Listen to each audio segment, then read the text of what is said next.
Hello, brothers and sisters. Have you ever played one of those games where you look at a small piece of the picture and try to identify what the big picture is? I have a couple of those for you today. So take a look and let me know what this picture is. Alright, how about this one? So the first picture is a little piece of a photo of an elephant, and the next picture is a little piece of a photo of the Eiffel Tower.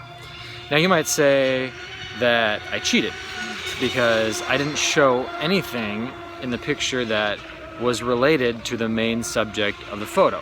And usually when these things are made, they give you some kind of clue. Like for example, if I showed you this picture, would you get to elephant a little faster?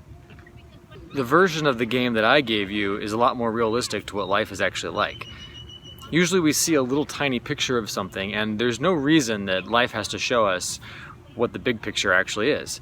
And so we live a lot of life like this, looking at a tiny piece of the picture. And the way our brains are wired, we love filling the picture. We love taking a little piece of something and extrapolating into something bigger.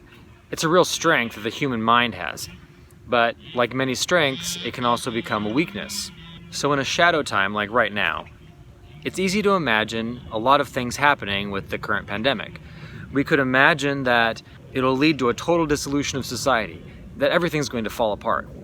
Or we could imagine that people will come together in new and creative ways, and it could be an opening for new possibilities. The truth is that neither extreme is likely to happen. Life usually just isn't like that. Probably there'll be some combination of things that get worse and things that get better. Christians do this kind of extrapolation all the time. You might meet a woman and then say, well, God introduced me to her, so she's sure to be my wife. Or you might get a new job and say, God provided this job for me, and so I'm sure to become president of the company. The truth is, though, we have no idea why God brought us into a particular circumstance. And wherever we are in life right now, it's no different. Really, the only way to live life is to take small steps and trust that they're going to lead somewhere. Take social distancing, for example. Right now we're social distancing because the CDC says that we should. We're trusting that if we take certain difficult steps, we'll flatten the curve. For followers of Jesus, all of life works this way. We do what Jesus says, and we trust that God's going to make good things happen. In his letter to the people of Corinth, Paul described it this way: I planted, Apollos watered, but God gave the growth. So neither the one who plants nor the one who waters is anything, but only God who gives the growth.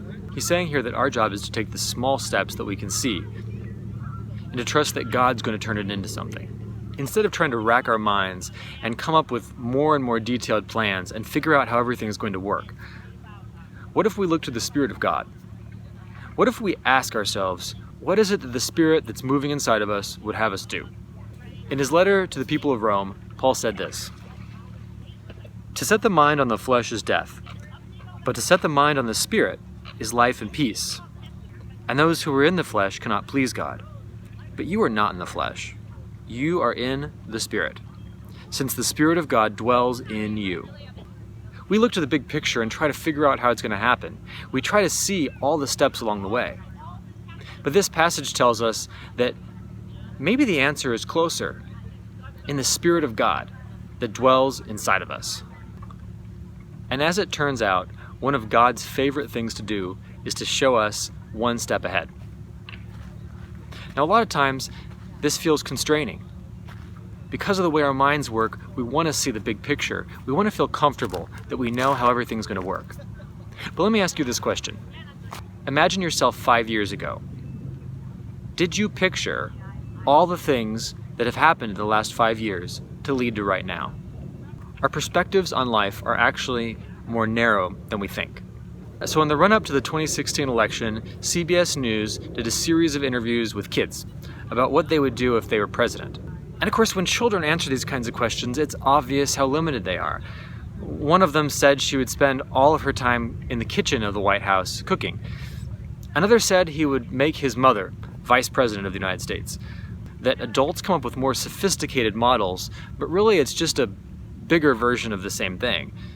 The truth is, we don't really understand an awful lot about life. Like those pictures I showed you at the beginning, our perspectives are limited. Sometimes it's really frustrating that God only shows us one step ahead. It feels as though we're being intentionally held back. But if we look at how limited we really are, do we really want to be fully in charge of everything? Actually, if we're left to ourselves to make big decisions based on futures that we don't understand, it's inevitable that things are going to go wrong. Think of this in a personal situation. If there's someone who's close to you in your life, would you rather have that person live right now, look at you, and love you?